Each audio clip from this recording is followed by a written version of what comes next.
The espresso machine hisses. A cup taps against a saucer. A phone lies on the counter beside a half-finished cappuccino. A man glances at the screen, sees a green number, smiles, and slips the phone back into his pocket. At the next table, someone opens a different app, stares at a red number, locks the screen, and places a €10 note on the counter. The barista takes a card, cash, and a tap from a phone. Nobody says a word. Most people never think about what happens underneath a payment. A number changes, a machine beeps, the coffee is paid for. But beneath that ordinary moment sits the same hidden question every time. Who keeps the record of who owns what?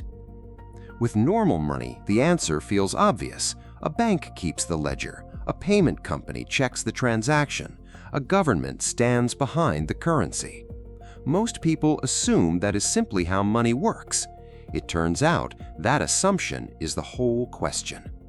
Cryptocurrency does not really try to replace money. It tries to replace the ledger. The easiest way to understand that is not with a trading chart or a server room. It is with a shared notebook. Imagine a village with a large public book in the middle of the square.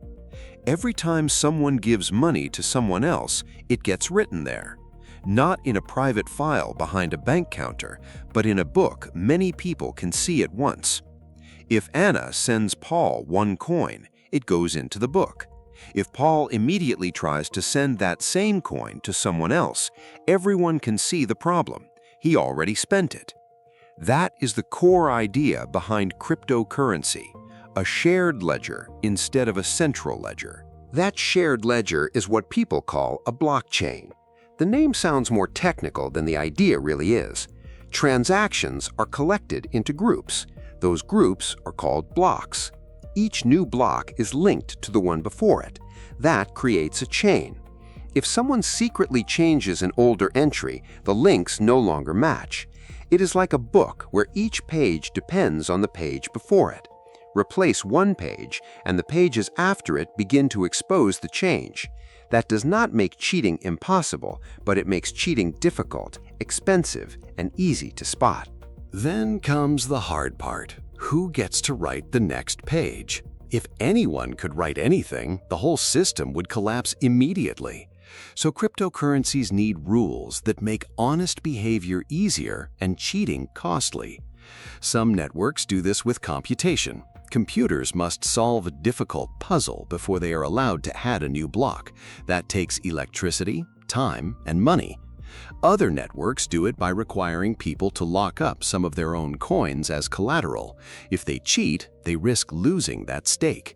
The methods differ. The purpose stays the same. The system does not assume people will be honest. It makes dishonesty hurt. When you send a transaction, what happens is actually simple. Your request goes out to the network. Many computers check whether your digital signature is valid, whether you really own the coins, and whether you already tried to spend them somewhere else. If everything looks valid, your transaction is grouped with others in a new block. If the network accepts that block, it becomes part of the chain. With every block added after it, rewriting that history becomes harder. The system is not only moving value, it is creating agreement. A large group of machines reaches consensus on what counts as true. And this is not a theory. It happens every day, quietly, in the background. That matters because the traditional system is not broken everywhere, but it has friction. A payment to another country can pass through several intermediaries, each adding time or fees. With cryptocurrency, the transfer can move from one wallet to another directly. The ledger is not inside one bank, it is the network. Now imagine a country where your salary arrives on Friday and buys noticeably less by Monday. People in that situation are not looking for perfection, they're looking for a second door.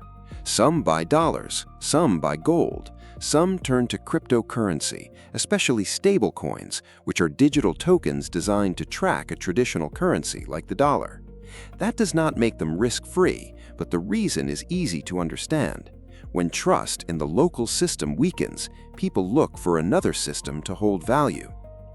There's also digital ownership. Online, almost anything can be copied. A blockchain cannot stop that, but it can record which wallet is recognized as the owner of a specific digital item. That's useful when ownership truly matters and pointless when the label is more exciting than the problem. The technology can solve a real problem, but it cannot invent one. When trust in money collapses completely, history shows what that looks like. In Germany during the 1920s, prices rose so fast that people carried huge stacks of banknotes just to buy ordinary goods. The paper still existed, the numbers were still printed on it, but confidence in the value behind those numbers had collapsed. Money does not fail first as paper or metal. It fails first as a shared belief.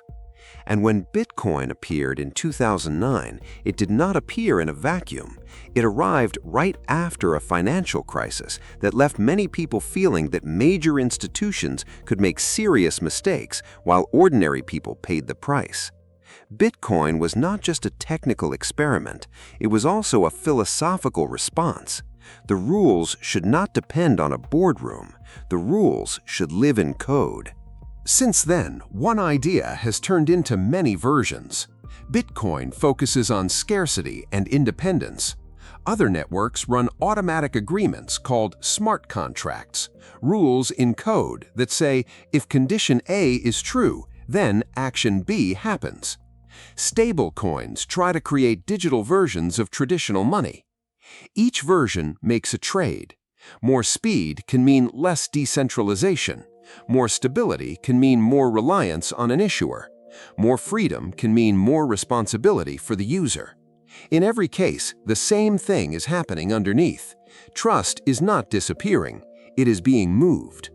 Today, cryptocurrency sits somewhere between rebellion and mainstream finance. Large investment firms offer products tied to it. Exchanges trade it all day and all night. Developers build applications on top of it. Governments regulate it, tax it, and watch it closely. Some people see digital gold. Some see payment infrastructure. Some see a speculative casino. The uncomfortable truth is that all three views can be true at the same time. Here is what most explanations leave out. If you lose access to your wallet, there may be no customer support line that can restore it. If you send coins to the wrong address, the transaction may be final. If you leave everything on a centralized exchange, you have brought back the same middleman crypto was supposed to avoid.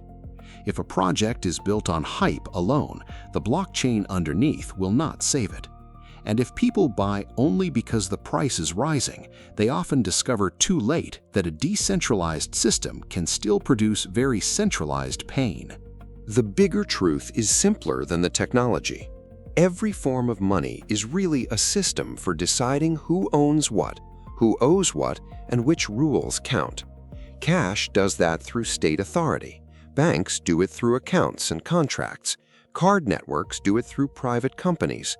Cryptocurrency tries to do it through open rules, shared records, and built-in consequences.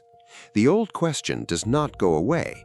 Only the place where you put your trust changes. It is not the removal of trust, it is the relocation of trust. Trust is not disappearing, it is moving from the bank manager behind the counter to the rules inside the system. And for you, that is the part that matters most.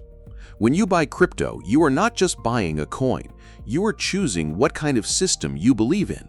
Do you trust the protocol? Do you trust the developers? Do you trust an exchange? Do you trust that other people will still value that digital entry tomorrow? Even a tiny purchase is not only a financial decision, it is a trust decision. That is why cryptocurrency is neither pure future nor pure nonsense. It is a tool, a market, and an experiment all at once. It can solve real problems. It can also create real damage.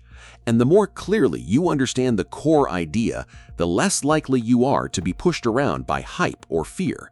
Because underneath all the charts, memes, and headlines, one sober question always remains: who keeps the ledger of trust? So I would genuinely like to know what you trust more, institutions, code, or something in between. Tell me in the comments. If that question stayed with you, there are more explanations here.